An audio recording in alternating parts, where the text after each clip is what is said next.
passo a palavra à professora Fabiana Del Padre Tomé, que vai discorrer sobre PIS, COFINS, tributação de receita e faturamento em face das decisões do Supremo Tribunal Federal.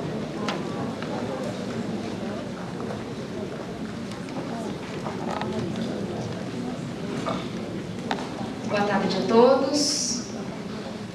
É um prazer, uma honra estar mais uma vez neste Congresso Brasileiro de Direito Tributário. Então, desde logo agradeço ao presidente do Instituto Geraldo Taliba, Dr. Aires Barreto, pelo convite. Cumprimento meus ilustres colegas, professor Paulo Aires, professor Américo Lacombe, professor Sacha Calmon, professor Maior Maia. E deixando um pouco de lado, ou procurar pelo menos deixar um pouco de lado, essa discussão sobre a classificação das espécies tributárias. Porque o tema que me foi atribuído diz respeito a PIS e COFINS, tributação da receita e do faturamento em face das decisões do STF. Então nós vamos desde logo partir para examinar PIS e COFINS. Seja qualidade, quem assim entenda, de impostos como a destinação constitucionalmente prevista, seja como contribuições, uma figura distinta. Não vou me intrometer nesse assunto para não me delongar demais nesse tema. Mas algo que, sempre que tratamos de qualquer tributo, precisa ser discutido, precisa ser examinado, é a repartição constitucional das competências tributárias. E quando nós olhamos para o texto constitucional, nós verificamos que nos artigos 153, 155, 156, quando o Constituinte denominou e se referiu a impostos, ele ali indicou quais seriam as possíveis hipóteses de incidência, quais seriam os possíveis fatos suscetíveis de tributação. E limitou com isso a atividade do legislador infraconstitucional, deixando aberta apenas à União a possibilidade de instituição de impostos residuais. E nesse caso, que ali foi denominado impostos, o artigo 167, ele veda em um dos seus incisos que o produto dessa arrecadação seja vinculado a uma determinada despesa, fundo, órgão. Mas, mais à frente, no artigo, quer dizer, nesse momento é mais atrás, no artigo 149, o Constituinte faz referência a uma determinada figura que ele não caracteriza pela hipótese de incidência. Ele não indica ali quais são as materialidades. Ele indica a finalidade ou o motivo a qual ela se presta ou a destinação. Ao meu ver, está tudo relacionado. Quando diz que compete exclusivamente à União instituir contribuições sociais de intervenção no domínio econômico e de interesse das categorias profissionais ou econômicas como instrumento de atuação nas respectivas áreas, ele não indica quais são as hipóteses de incidência suscetíveis de se eleger. Não que isso signifique também uma carta em branco para a União. Existe ali um sistema constitucional que há de ser considerado. Existem princípios maiores, de modo que, ao meu ver, não pode se instituir mais de uma contribuição social sobre uma determinada hipótese de incidência, uma determinada base de cálculo, ou mais de uma contribuição de intervenção no domínio econômico para aquela finalidade com a mesma hipótese de incidência, ou seja, há certos limites, sim, mas esses limites não dizem respeito propriamente a uma indicação direta, explícita das hipóteses de incidência e das bases de cálculo, deixando aí essa certa margem de liberdade.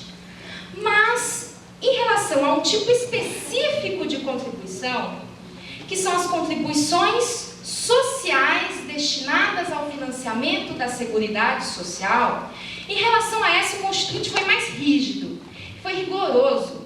Porque, vejam, a ordem social, quando o Constituinte se refere a contribuições sociais, ao meu ver, esse social ele já tem um conteúdo constitucionalmente delimitado, que é qual? Aquele constante do título 8º, que se refere à ordem social, que consiste em seguridade social, educação, cultura, desporto, ciência, tecnologia, comunicação social, meio ambiente, família, criança, adolescente, descendente, idoso e índios.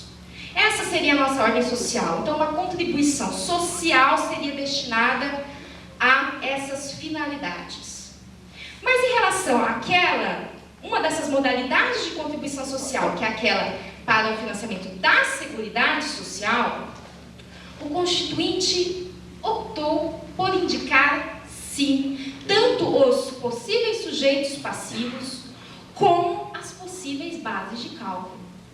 E então, lá no artigo 195, enumera quais são esses sujeitos passivos e quais são essas bases de cálculo.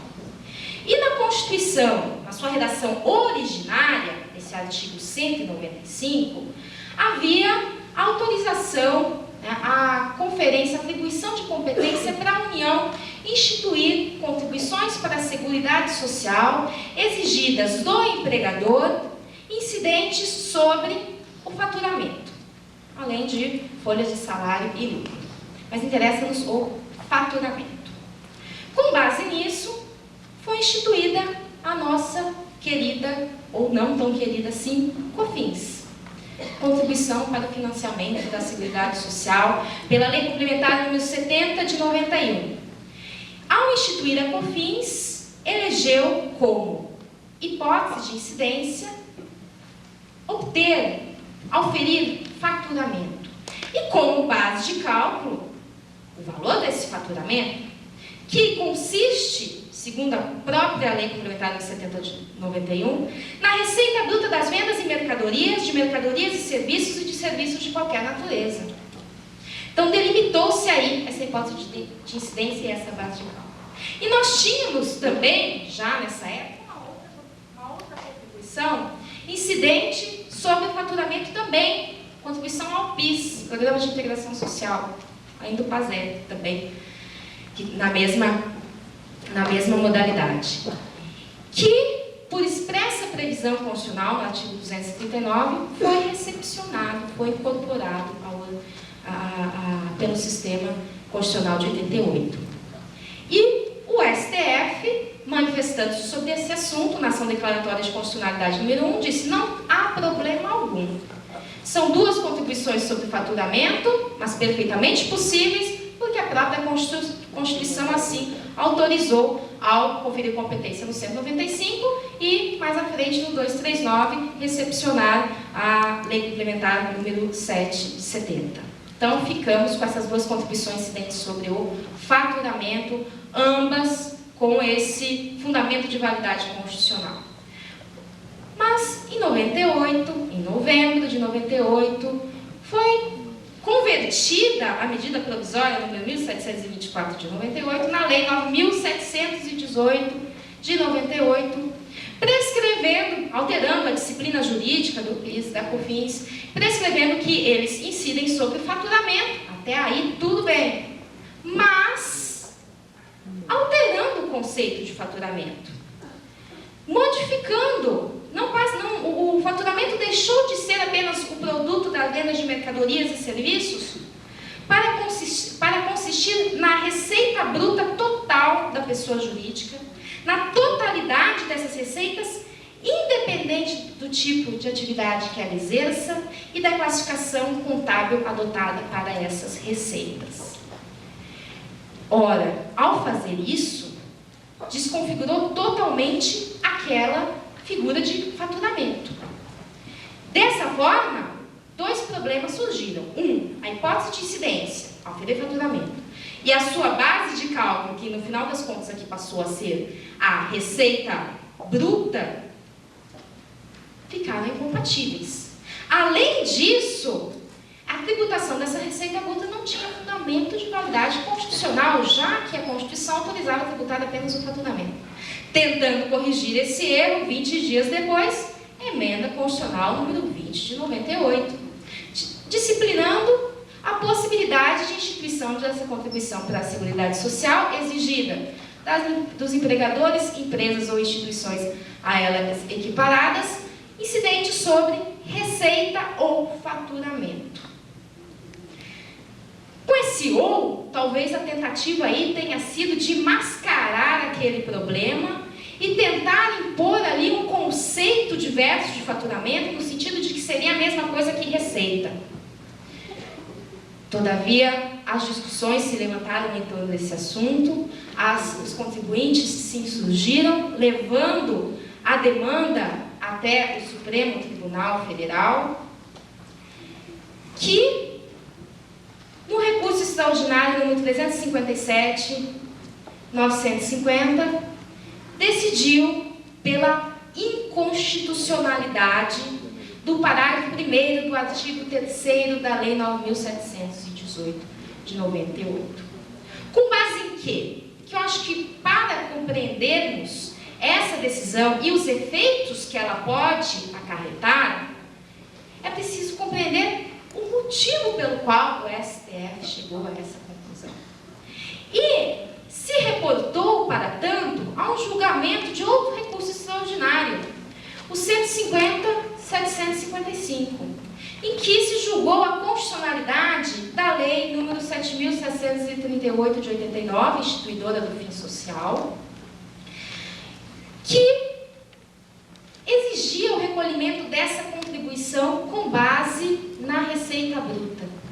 E naquela oportunidade o STF concluiu, olha, só é constitucional essa exigência se entendido receita bruta nos exatos termos definidos pelo Decreto-Lei 2.397 de 87. Ou seja, como receita decorrente da venda de mercadorias e serviços de qualquer natureza. Quer dizer, já existia, então, antes da Constituição de 88, um conceito legal, pressuposto ali, do que era faturamento. Quando o Constituinte utilizou e empregou esse termo, ele pressupôs aquele conceito, ele se apropriou daquele conceito. Então, assim como acontece com operação de circulação de mercadorias, prestação de serviços, que não podem ser conceitos simplesmente alterados pelo legislador infraconstitucional aleatoriamente, senão com isso nós estaríamos desvirtuando a própria repartição das competências tributárias. De que adiantaria a Constituição repartir pormenorizadamente entre as pessoas políticas, dizendo que elas podem ou não fazer, se o próprio legislador infraconstitucional pudesse delimitar e definir aquilo que ele pode fazer. Dizer, bom, imóvel faz uma nova definição, né? Até o professor Paulo de Barros Carvalho, no artigo, dá o exemplo. Já pensou se o legislador infraconstitucional definisse que as máquinas de datilografia ou os computadores são agora bens imóveis também e fossem tributados pelo IPTU? É inadmissível e inconcebível algo desse tipo. Então, estamos aqui diante de uma situação semelhante. Nesse sentido, adveio essa decisão no recurso extraordinário, entendendo pela inconstitucionalidade do dispositivo que equipara faturamento à totalidade das receitas, independente da sua classificação contábil. Agora, quais são as consequências disso? Nós já tivemos essa decisão no recurso extraordinário. Quais são os efeitos que isso pode nos acarretar? Bom, efeitos diretos, imediatos, somente para as partes que integraram aquele processo, aquele recurso extraordinário, já que se trata de controle de constitucionalidade pela via difusa, né? Precisaríamos de uma resolução do Senado para que isso pudesse surtir efeitos erga omnes para toda a coletividade. Mas, com base nesse precedente, importante precedente, os contribuintes não só podem, como devem recorrer ao judiciário, pleiteando que se declare a inconstitucionalidade incidente, entretanto, desse dispositivo, do parágrafo 1º do artigo 3º da Lei 9.718, a restituição dos valores recolhidos a maior, seja pela forma de repetição ou de compensação, e que futuramente não sejam exigidos esses valores também que não configuram faturamento. Mas o que é faturamento? E o que é essa outra receita que o STF repudiou? Faturamento, se nós formos olhar na literalidade, seria aquele valor constante de uma fatura. Mas Mas a doutrina, de longa data, o professor Gedardo Ataliba já afirmava que não pode ser essa a interpretação adotada. Que faturamento passou a ser adotado pela legislação como o produto da atividade operacional da empresa, como o produto das vendas de mercadorias e serviços que integram o objeto social daquela pessoa jurídica. Desse modo, se uma determinada pessoa jurídica tem por finalidade, por objeto social, a prática de operações de circulação de mercadorias, o produto, os valores recebidos em virtude dessas operações, consistem em faturamento. Porém, valores outros que ela receba, como aluguéis, indenizações, royalties, juros, esses configuram